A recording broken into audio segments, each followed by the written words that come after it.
For nearly 3 decades, Melinda French Gates stood beside one of the most powerful men on the planet, smiling for cameras and protecting a carefully built image. Then she walked away, and after the divorce, she stopped staying quiet. In interviews, books, and rare public moments, Melinda finally revealed what was really happening behind closed doors with Bill Gates, and what she exposed changed everything people thought they knew. Keep watching, because what she revealed shocked the world. Raised on discipline, not privilege, Melinda French was born on August 15th, 1964, in Dallas, Texas, far removed from the billion-dollar institutions she would one day help lead.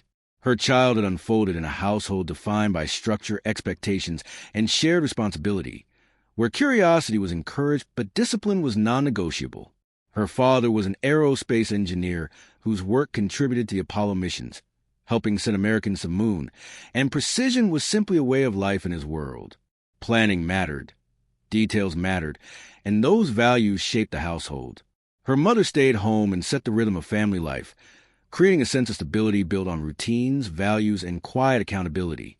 They lived comfortably, but never extravagantly, and Melinda grew up understanding that security did not come from excess, but from preparation. As the second of 4 children, she watched her parents plan carefully for the future, especially when it came to education. College would be expensive and opportunity had to be earned. So in the late 1970s, her father began buying rental properties as a way to ensure that all 4 children would one day be able to attend university. What began as a financial plan quickly became a family effort. By the time Melinda was 10 years old, weekends meant painting walls, scrubbing floors, and cleaning apartments between tenants, and by 12 she was helping with basic bookkeeping, balancing numbers most children her age had never encountered. No one framed these experiences as lessons, but the lessons landed anyway.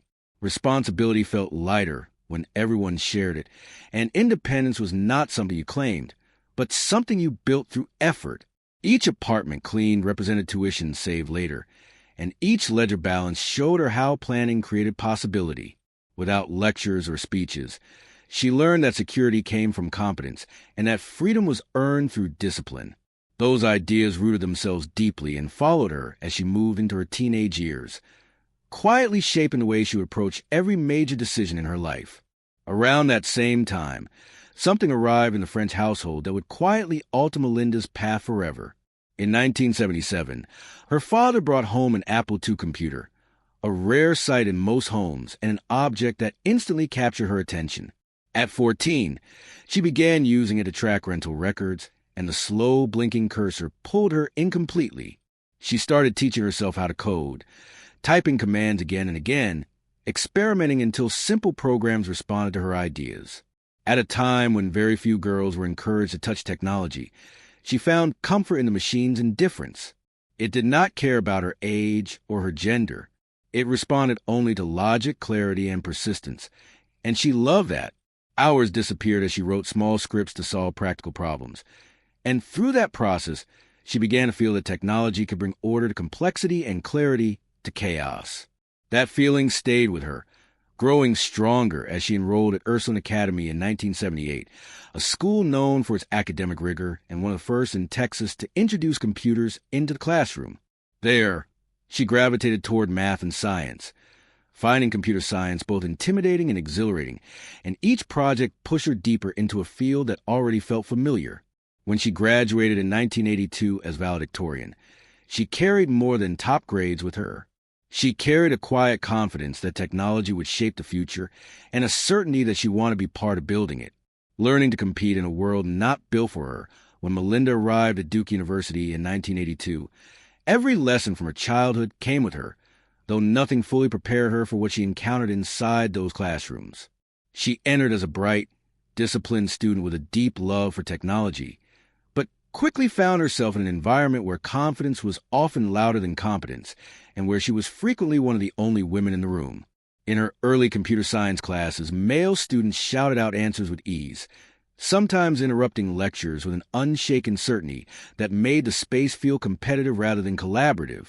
The energy was different from anything she had experienced before, and in one of her first courses, the professor introduced a programming language she had never seen. For a moment, doubt crept in. She wondered whether she truly belonged there, or whether she had misjudged her own abilities. But the doubt did not last long. Instead of retreating, she leaned in harder. She studied longer hours, asked sharper questions, and learned faster than she ever had before. Each challenge became fuel rather than friction, and over time, she realized that confidence could be built just like any other skill, through repetition, discipline, and results. The pressure that once felt intimidating slowly became familiar, even motivating. By 1986, she completed her bachelor's degree in computer science and economics, and only a year later, at just 23 years old, she earned her MBA. Those 5 years at Duke taught her how to compete in environments that did not naturally make space for women, how to trust her own judgment even when surrounded by louder voices, and how to hold her ground without becoming hardened by it.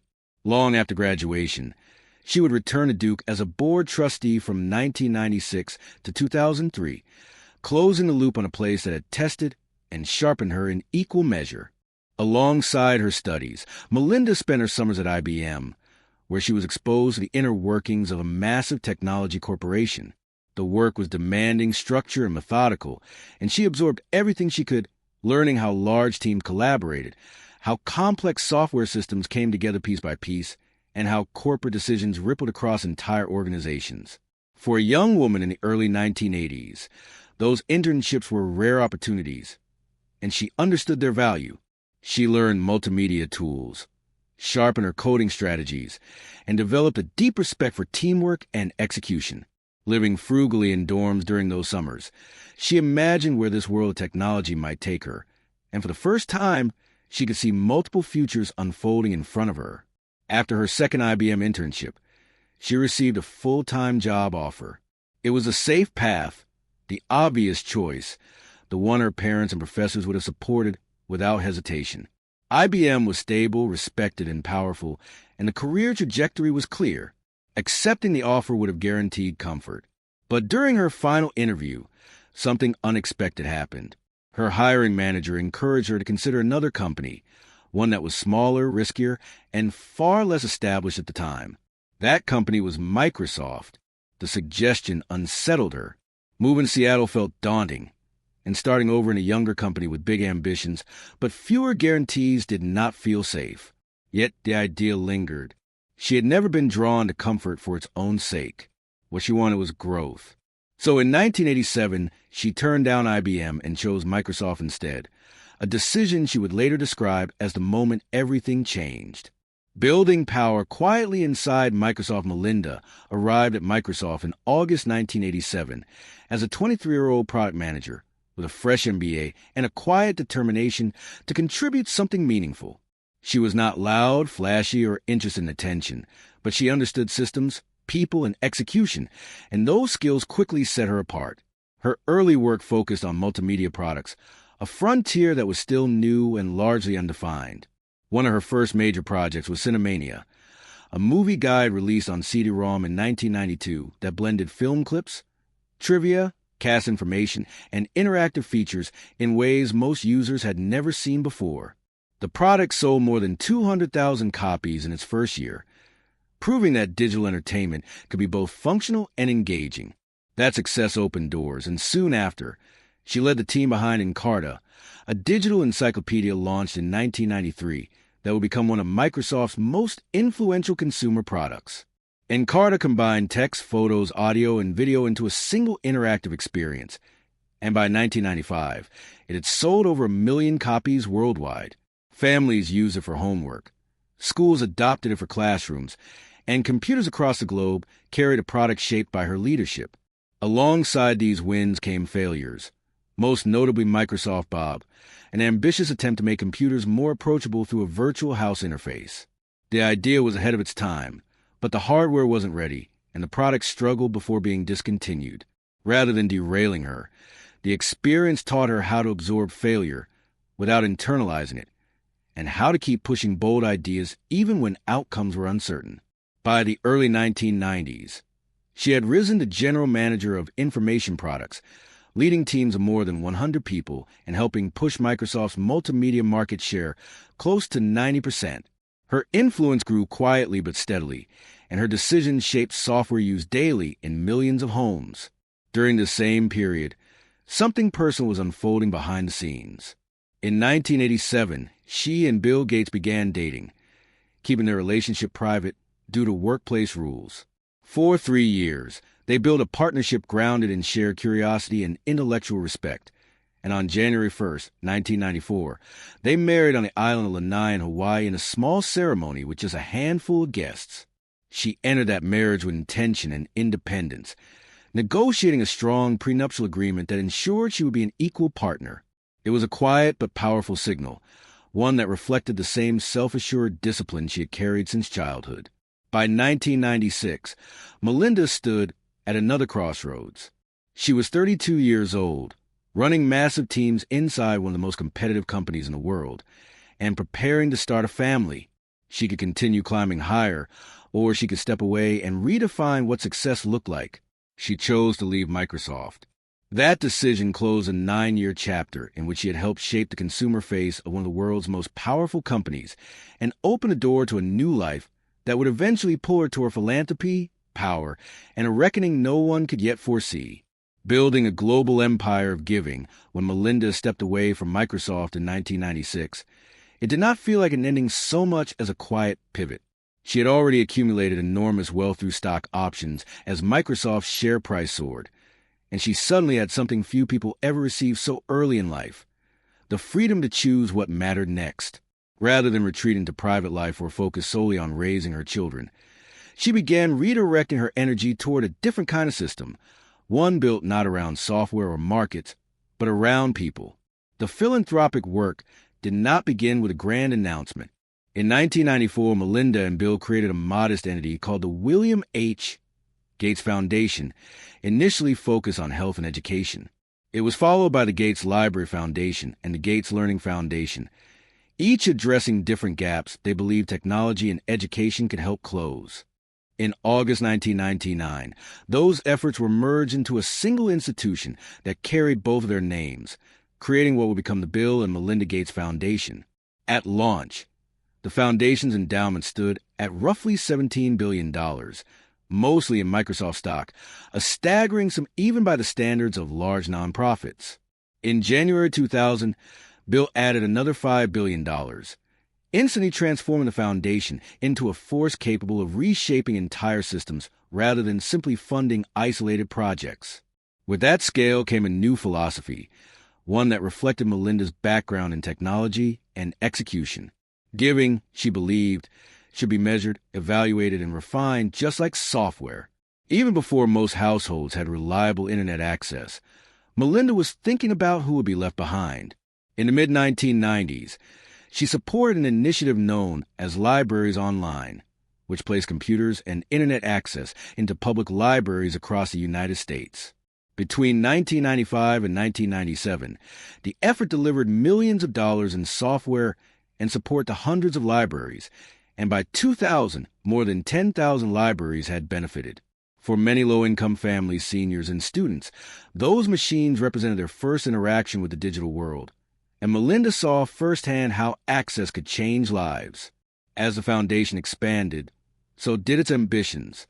By the late 1990s, it was funding scholarships for minority students, supporting education reform in the Pacific Northwest, and experimenting with new models for improving public schools. One notable gift was a $10 billion scholarship program at the University of Washington, created in honor of Bill's mother, Mary Gates, reinforcing Melinda's belief that education remained one of the most powerful levers for long-term change. Then Africa changed everything. On trips to countries such as Zambia and Tanzania in the late 1990s, Melinda encountered realities that statistics alone could not convey.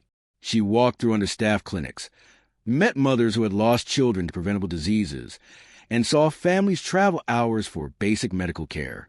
The experience left her shaken and deeply resolved. From that point forward, global health would sit at the center of the Foundation's work. Under her guidance, the Foundation committed hundreds of millions of dollars to vaccination campaigns, maternal health programs, and family planning initiatives in regions with the highest child mortality rates. Over time, those commitments would save millions of lives. Between 2000 and 2015, the Foundation grew into a global powerhouse, fueled not only by Gates' own wealth, but also by major contributions, such as Warren Buffett's historic pledge of roughly $30 billion in 2006. By 2015, the foundation's endowment had risen above $50 billion, and it had spent more than $53 billion on health, education, and development. One of the clearest examples of its impact came through the fight against polio.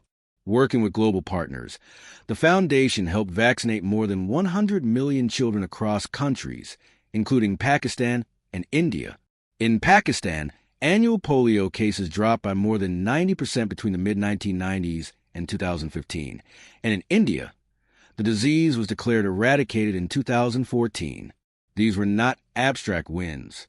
They were children spared paralysis, families spared lifelong hardship, and communities given a chance to move forward. Women's health became another defining focus of Melinda's work. Between 2009 and 2015, she backed more than $1 billion in contraception programs across Africa and Asia, helping expand access to modern family planning methods in underserved urban areas. In places like Kenya, contraceptive use among married women rose sharply, exceeding government targets and contributing to dramatic reductions in maternal deaths and unintended pregnancies. At the same time, she began speaking more openly in the United States about paid family leave, caregiving, and policies that would allow women to stay in the workforce without sacrificing their health or independence. The recognition followed. In 2016, Melinda and Bill received the Presidential Medal of Freedom from President Barack Obama, the highest civilian honor in the United States, acknowledging decades of philanthropic impact. France awarded her the Legion of Honor for her contributions to global health and development, marking her influence well beyond American borders. The awards were symbolic, but they confirmed something undeniable. A woman who had once quietly shipped software from Cubicle was now shaping policy, funding global systems, and influencing how the world approached health and inequality. Yet even as her public influence expanded, Melinda was building something separate, something entirely her own. In 2015, she launched Pivotal Ventures, a firm designed to accelerate progress for women and families by investing in ideas, organizations, and policies often overlooked by traditional power structures. Through Pivotal, she backed initiatives in mental health, caregiving, economic security, politics, and women in technology and media, guided by a simple belief that when women gain power and resources, societies move faster and fairer. To the outside world, the story looked like one of uninterrupted ascent, wealth, influence, recognition, and a marriage that appeared stable and united at the top of global philanthropy. But beneath that surface, tensions were forming, shaped by power, culture, and a growing awareness that the values she championed publicly were becoming harder to reconcile privately. Those tensions would soon force Melinda to confront a question she could no longer avoid: whether the life she had helped build still aligned with the boundaries she believed in. Cracks behind closed doors from the outside, Melinda's life appeared orderly, powerful, and intact, but inside the marriage, tensions had been quietly accumulating for years. Power has a way of distorting relationships, especially when one partner's influence stretches across governments, industries, and continents. As the foundation grew and Bill's public stature expanded, Melinda found herself increasingly aware of behaviors that conflicted with the values she publicly championed. Working inside male-dominated environments had already taught her how easily power could blur boundaries, and she had seen enough during her years in technology to know that silence often protected the wrong people. Over time, she began to notice patterns, small moments that felt off, stories that did not quite align, and explanations that came too late or not at all. None of it exploded at once. Instead, it accumulated slowly, like pressure building beneath a sealed surface. By the early 2000s, Melinda was no longer just Bill's partner in philanthropy. She was a global figure in her own right, advocating openly for women's autonomy, safety, and dignity. That public mission sharpened her private awareness. The more she spoke about accountability and respect, the harder it became to ignore contradictions inside her own marriage. Those contradictions reached a breaking point in September 2013. In September 2013, Melinda accompanied Bill Gates to a townhouse in New York City owned by Jeffrey Epstein,